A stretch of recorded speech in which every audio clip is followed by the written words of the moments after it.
ನಮಸ್ಕಾರ ಸ್ನೇಹಿತರೆ, ನಮ್ಮ ಚಾನಲ್ಗೆ ನಿಮ್ಮೆಲ್ಲರಿಗೂ ಆತ್ಮೀಯ ಸ್ವಾಗತ. ಕಳೆದ ಕೆಲವು ದಿನಗಳಿಂದ ನೇಪಾಳದ ಬಗ್ಗೆ ಅನೇಕ ಸುದ್ದಿಗಳು ಸಾಮಾಜಿಕ ಜಾಲತಾಣಗಳಲ್ಲಿ ವೈರಲ್ ಆಗುತ್ತಿವೆ. ನೇಪಾಳದಲ್ಲಿ ಭಾರೀ ಗಲಭೆ, ಕರ್ಫ್ಯೂ ಜಾರಿ, ಸೈನ್ಯ ನಿಯೋಜನೆ ಎಂಬ ಶೀರ್ಷಿಕೆಗಳು ನೀವು ಕೂಡ ನೋಡಿರಬಹುದು. ಆದರೆ ನಿಜವಾಗಿಯೂ ಅಲ್ಲಿ ಏನಾಗುತ್ತಿದೆ? ಈ ಘಟನೆ ಹೇಗೆ ಆರಂಭವಾಯಿತು? ಎಷ್ಟು ಪ್ರದೇಶಗಳಲ್ಲಿ ಕರ್ಫ್ಯೂ ಜಾರಿಯಾಗಿದೆ?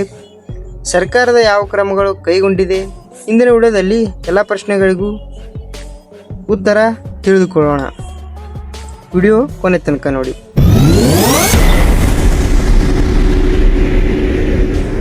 ನೇಪಾಳವು ಭಾರತದ ಉತ್ತರ ಭಾಗದಲ್ಲಿರುವ ನೆರೆಯ ರಾಷ್ಟ್ರ. ಭಾರತ ಮತ್ತು ನೇಪಾಳದ ನಡುವೆ ಮುಕ್ತ ಗಡಿ ಇರುವುದರಿಂದ ಎರಡೂ ದೇಶಗಳ ನಡುವೆ ಜನರ ಸಂಚಾರ ಮತ್ತು ವ್ಯಾಪಾರ ನಿರಂತರವಾಗಿ ನಡೆಯುತ್ತದೆ.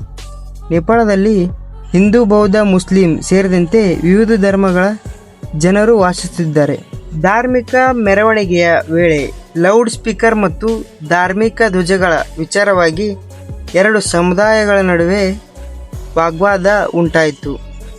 ಆ ವಾಗ್ವಾದ ಕೆಲವೇ ಸಮಯದಲ್ಲಿ ಕಲ್ಲು ತೂರಾಟ ಮತ್ತು ಹಿಂಸಾಚಾರಕ್ಕೆ ತಿರುಗಿತು. ಪೊಲೀಸರು ಪರಿಸ್ಥಿತಿಯನ್ನು ನಿಯಂತ್ರಿಸಲು ಪ್ರಯತ್ನಿಸಿದರೂ ಕೆಲವು ಗಲಭೆಗಳು ಶುರುವಾಯಿತು. ಘರ್ಷಣೆಯಲ್ಲಿ ಹಲವರು ಗಾಯಗೊಂಡಿದ್ದು, ಕೆಲವು ಸಾವುಗಳು ವರದಿಯಾಗಿವೆ. ಪರಿಸ್ಥಿತಿ ಮತ್ತಷ್ಟು ಹದಗೆಡದಂತೆ ಅಧಿಕಾರಿಗಳು ಕರ್ಫ್ಯೂ ಜಾರಿಗೊಳಿಸಿದ್ದರು. ಹೆಚ್ಚುವರಿ ಪೊಲೀಸ್ ಮತ್ತು ಭದ್ರತಾ ಸಿಬ್ಬಂದಿಯನ್ನು ನಿಯೋಜಿಸಿ ಶಾಂತಿ ಕಾಪಾಡಲು ಕ್ರಮಗಳು ಕೈಗೊಳ್ಳಲಾಗಿದೆ. ಶಾಲೆಗಳು, ಅಂಗಡಿಗಳು ಮತ್ತು ಸಾರ್ವಜನಿಕ ಸೇವೆಗಳು ಕೆಲವು ಪ್ರದೇಶಗಳಲ್ಲಿ ತಾತ್ಕಾಲಿಕವಾಗಿ ನಿಲ್ಲಿಸಲಾಗಿದೆ. ನೇಪಾಳ ಸರ್ಕಾರ ಜನರಿಗೆ ಶಾಂತಿ ಕಾಪಾಡುವಂತೆ ಮನವಿ ಮಾಡಿದೆ. ಘಟನೆಯ ಬಗ್ಗೆ ತನಿಖೆ ನಡೆಸಲಾಗುತ್ತಿದೆ. ವದಂತಿಗಳು ಹರಡಬೇಡಿ ಹಾಗೂ ಅಧಿಕೃತ ಮಾಹಿತಿಯನ್ನು ಮಾತ್ರ ನಂಬಿ ಎಂದು ಸರ್ಕಾರ ಸಾರ್ವಜನಿಕರಿಗೆ ಸೂಚಿಸಿದೆ. ಭಾರತ ಮತ್ತು ನೇಪಾಳದ ಮುಕ್ತ ಗಡಿಯ ಕಾರಣದಿಂದ ಭಾರತ ಗಡಿ ಪ್ರದೇಶಗಳಲ್ಲಿಯೂ ಭದ್ರತೆಯನ್ನು ಹೆಚ್ಚಿಸಲಾಗಿದೆ. ಆದರೆ ಸಾಮಾನ್ಯ ಜನರು ಆತಂಕ ಪಡುವ ಅಗತ್ಯವಿಲ್ಲ. ಗಡಿ ಪ್ರದೇಶಗಳಲ್ಲಿ ಮುನ್ನೆಚ್ಚರಿಕೆ ಕ್ರಮಗಳನ್ನು ಮಾತ್ರ ಕೈಗೊಳ್ಳಲಾಗಿದೆ. ಸ್ನೇಹಿತರೆ, ನೇಪಾಳದಲ್ಲಿ ನಡೆದಿರುವ ಘಟನೆ ದುಃಖಕರವಾಗಿದೆ.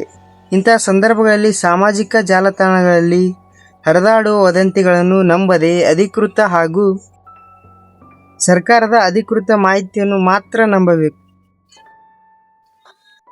ಈ ಘಟನೆ ಬಗ್ಗೆ ಮತ್ತೇನಾದರೂ ಅಪ್ಡೇಟ್ ಬಂದರೆ ನಾವು ನಿಮಗೆ ತಲುಪಿಸುತ್ತೇವೆ. ಈ ವಿಡಿಯೋ ನಿಮಗೆ ಉಪಯುಕ್ತವಾಗಿದ್ದರೆ ಲೈಕ್ ಮಾಡಿ, ಶೇರ್ ಮಾಡಿ. ಇಂಥ ನಿಖರ ಸುದ್ದಿ ಹಾಗೂ ಮಾಹಿತಿ ಪಡೆಯಲು ನಮ್ಮ ಚಾನಲನ್ನು ಸಬ್ಸ್ಕ್ರೈಬ್ ಮಾಡಿ. ಧನ್ಯವಾದಗಳು.